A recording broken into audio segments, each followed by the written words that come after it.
Wow, wow, wow, really, really. Wow.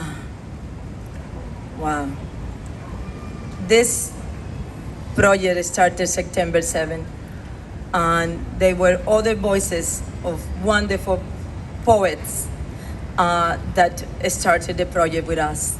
So I want to give us all a few minutes to see a little fragment of what just took place Saturday, September 7th, Yemaya Day, when we started in Harlem Art Park in the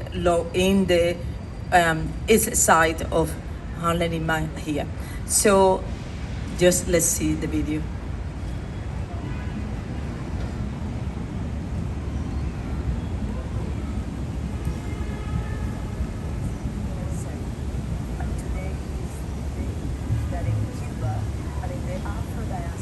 We celebrate Yemaya, the goddess of the water, the mother of the ocean, the mother of all energies that come from water.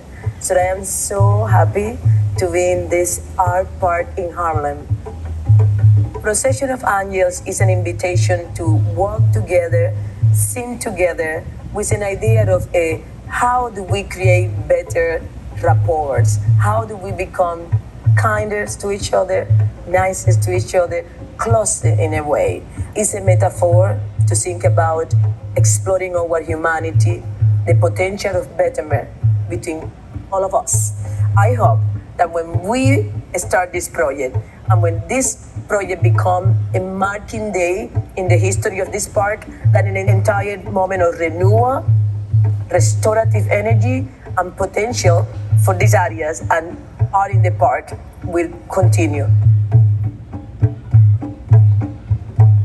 This is a place of gathering and a place of encounter for many diverse group of population of Latin Americans, Caribbeans, all Spanish speaking that cross to the city of New York. Welcome to Harlem Art Park, also known as the East Harlem Hidden Gem.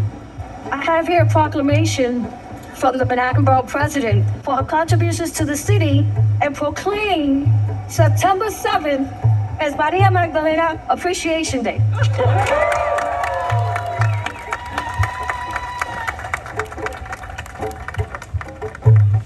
We are starting here in the art park. From here, we go to the mural, the two wings, or las dos alas, who refer to a moment of solidarity between Cubans and Puerto Rican.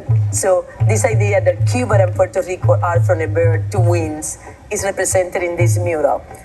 From there, we're going to enter in the Museo del Barrio.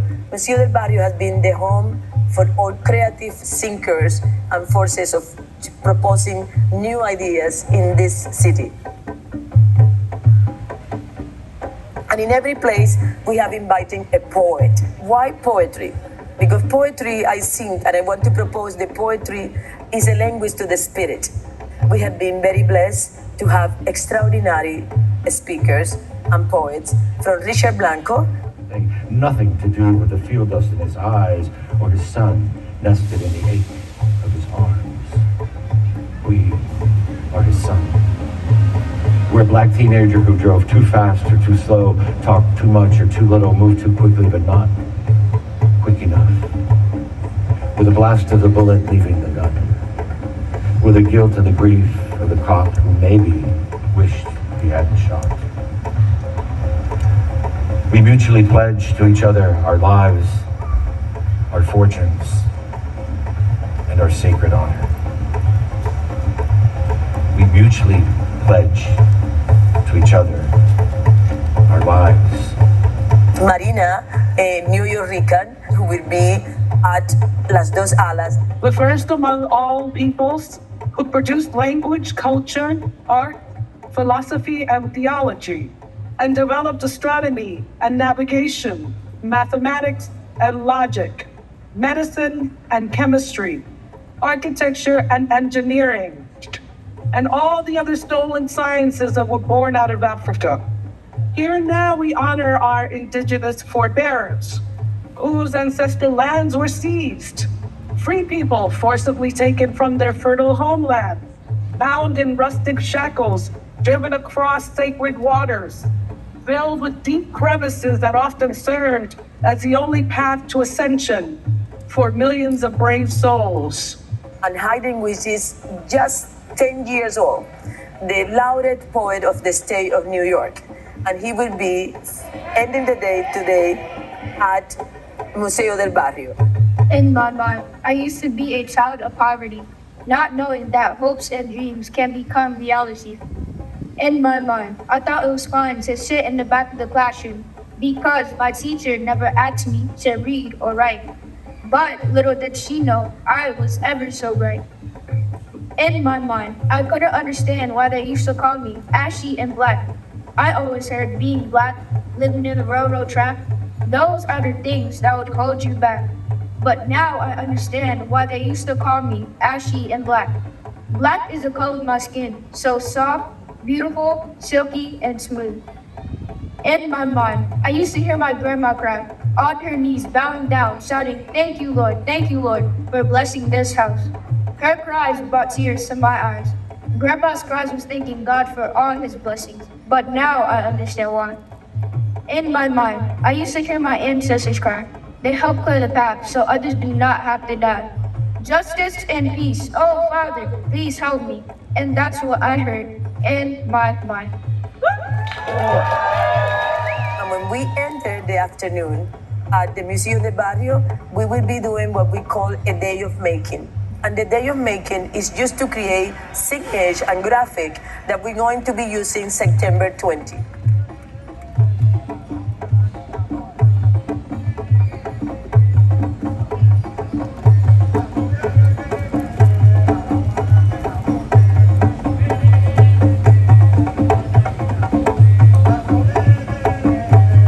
New York is a fast city. We're running to get there. And here I invite people, furious, to walk with a tempo, to go to one place to another.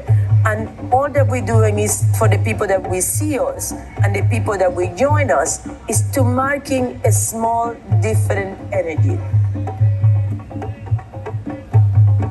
We are in a moment of a lot of potentiality. We are in a moment of incredible growth, capacity, amazing.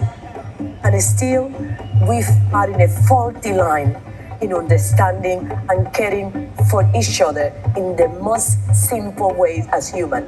This piece is about thinking about that. When we leave this morning, all that I want people to think about, what is the materiality of radical love? ¿Cuál es el material de amor radical? ¿Qué significa eso? ¿Qué quiere decir esta señora con venir a Nueva York y proponernos amor radical? Because I'm thinking that this is the only thing that we are in a scarcity and in a clear understanding or even seeking.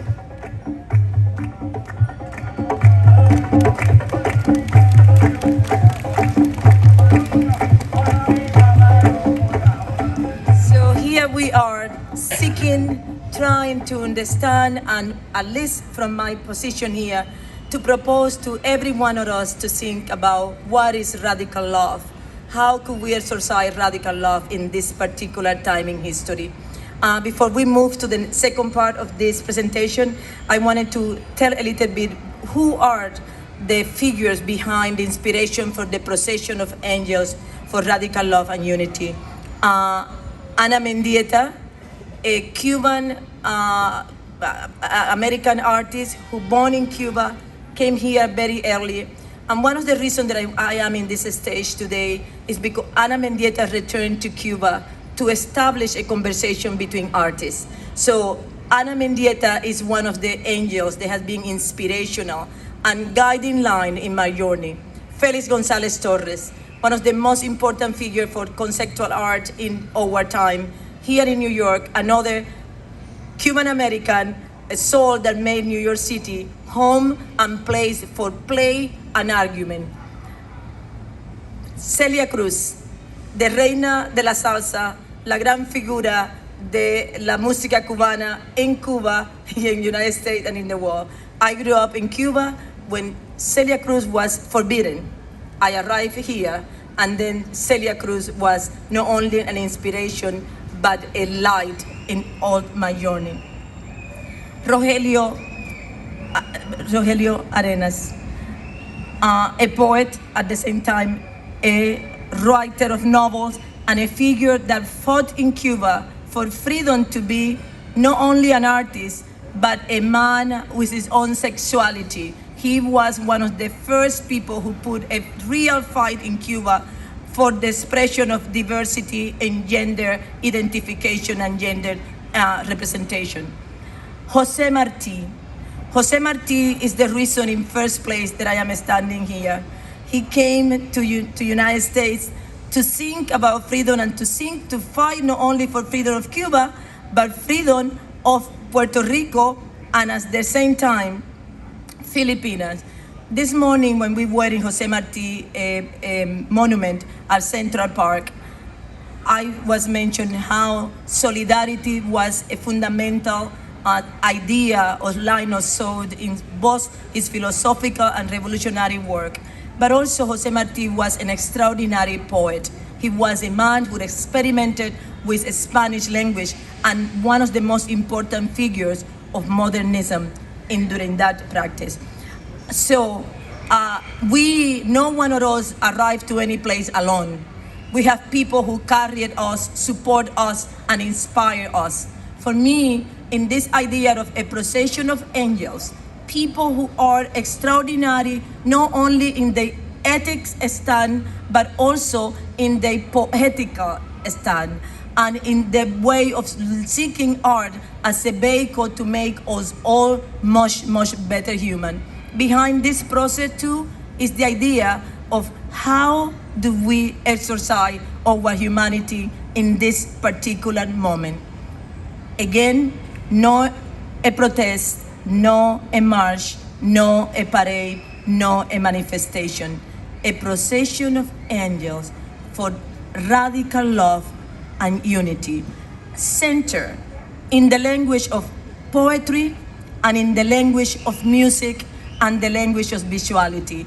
We own this magnificent puppetry to two extraordinary artists in the city of Matanzas, Cuba, Rubén Darío and Zenén Calero, who couldn't be here today because we couldn't manage to get in time here for many reasons that we're working to better out. They built these puppets to walk the street of New York. And what I want to say, there are many, many organizations that make this presentation possible. And I want to thank all of them, but especially to thank to Carnegie Hall citywide performance for the next part of our program, in which both musicians from Cuba and American will enhance our afternoon. And I believe that will give us some directions too in this idea of seeking radical love. So